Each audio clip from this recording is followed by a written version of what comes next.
Kegiatan yang melibatkan interaksi guru dan peserta didik harus berjalan secara terencana.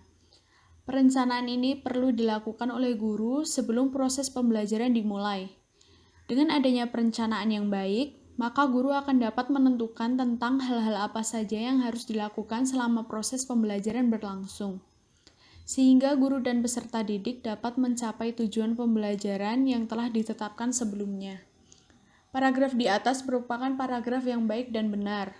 Alasannya, mengandung ide pokok yang jelas yaitu pada kalimat utama, menggunakan kalimat efektif, dan antar kalimat dalam paragraf kohesi dan koherensi, yaitu penyajian yang mengacu pada gagasan utama.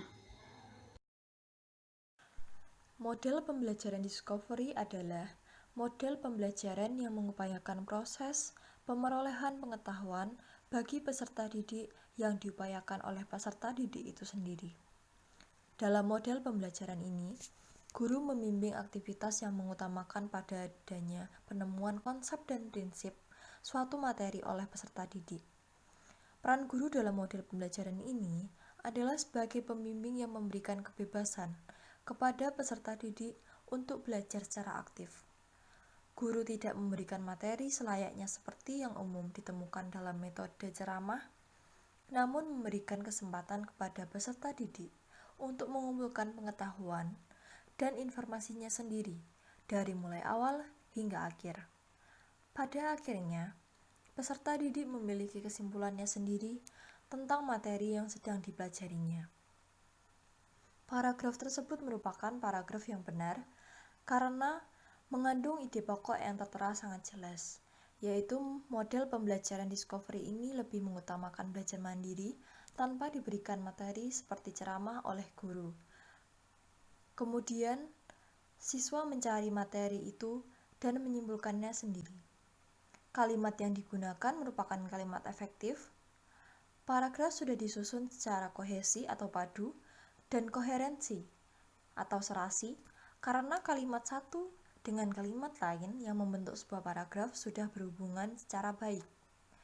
Kalimat yang digunakan tidak terlalu panjang. Ejaan yang digunakan sudah tepat karena sudah menggunakan huruf kapital, pemilihan kata, serta tanda baca yang tepat.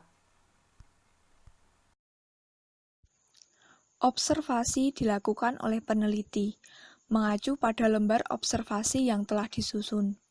Observasi ini dilakukan untuk mengevaluasi penerapan model pembelajaran kooperatif tipe Discovery Learning dan untuk mengetahui kemampuan peserta didik menerima materi pembelajaran dengan adanya model pembelajaran kooperatif tipe Discovery Learning.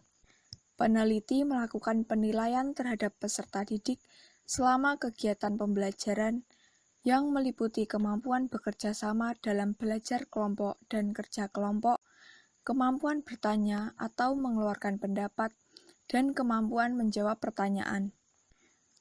Paragraf tersebut termasuk paragraf yang belum mencerminkan paragraf baik dan benar.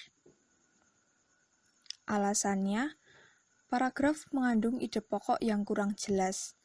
Kalimat-kalimat yang disusun dalam paragraf tersebut tidak efektif dan tidak memiliki transisi yang baik dan benar, sehingga sulit dipahami. Paragraf tersebut tidak kohesi dan koherensi. Kalimat yang disampaikan terlalu panjang dan berbelit-belit. Paragraf kurang memperhatikan ejaan seperti pada kata peserta didik.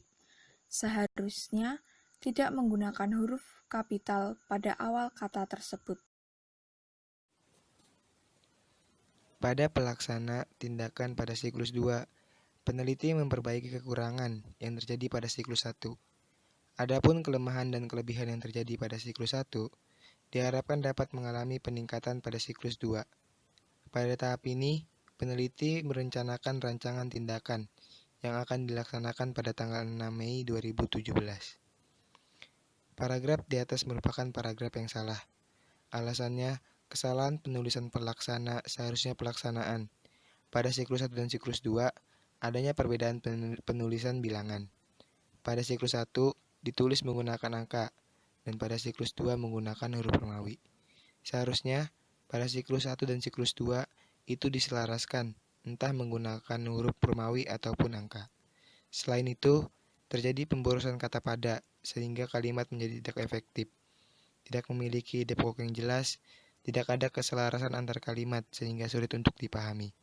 Transisi atau hubungan antar kalimat tidak jelas, dan kesalahan ejaan pada penulisan bulan Mei, seharusnya huruf M pada bulan Mei itu ditulis menggunakan huruf kapital.